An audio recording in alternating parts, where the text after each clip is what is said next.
Alam nyo ba na ang salitang lamesa, silya, bintana at kalye ay niram sa mga salitang Espanyol na lamesa, silla, bentana at calle.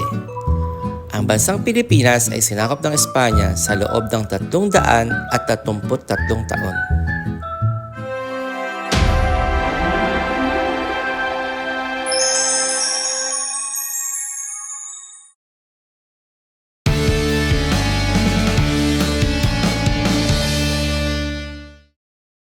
Ngayong araw, ating pag-aaralan ang kahulugan at pagkakaiba ng kolonyalismo at imperialismo.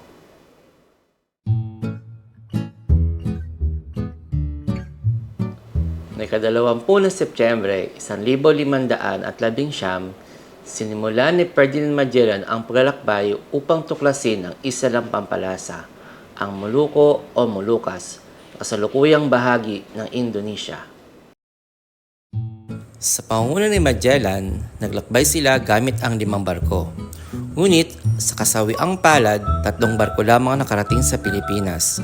Noong 16 ng Marso, 1521 at tinawag itong Las Islas Pilipinas.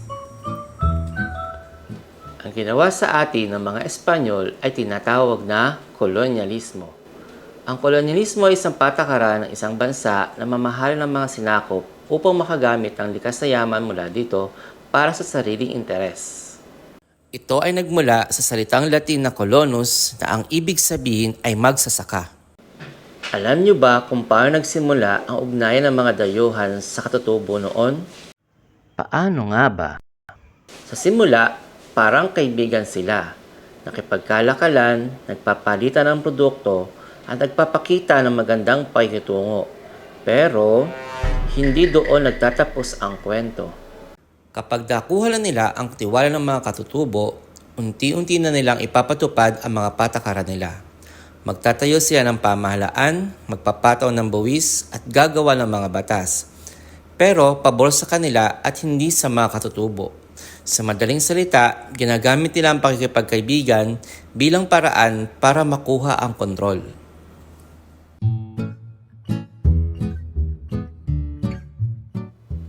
Ang imperialismo naman ay isang sistema ng pananakop kung saan ang isang makapangyarihang estado ay sapilitang kinokontrol ang mas maliliit at mahihinang estado. Nagsimula sa salitang Latin na imperium na ang ibig sabihin ay command. Nagsimulang gamitin sa panahon ng Imperyong Roma. Ito'y nangangahulugang dominasyon ng isang makapangyarihang nasyon-estado sa politikal, pangkabuhayan at kultural na pamumuhay sa isang mahina at maliit na nasyon-estado. Ang isang halimbawa ng imperialismo ay noong sinakop ng mga Hapones ang bansang Pilipinas noong taong 1942 hanggang 1945. Sa loob ng 3 taong pananakop, naranasan ng mga Pilipino ang paghihirap at pagmamalupit ng imperialistang patakarang Hapones.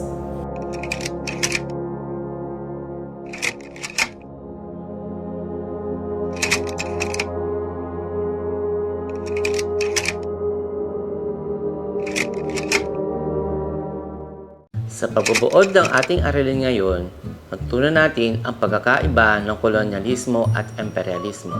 Ang kolonyalismo ay isang sistema ng pananakop sa pamamagitan ng pakikipagkaibigan bilang paraan para makuha ang kontrol ng isang nasyon.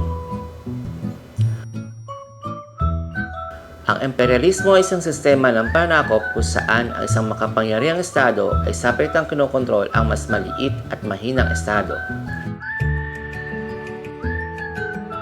Sa makatwid, ang kolonyalismo ay isang uri ng imperialismo. Bago natin tapusin ang ating aralin sa araw na to, mayroon akong isang tanong para sa inyo. Paano kaya kung hindi tayo nasakop ng ibang bansa? Kamusta kaya ang Pilipinas ngayon? Upang masagutan ang katanungan, maaaring pumunta o i-click ang link sa comment section bit.ly/ap7.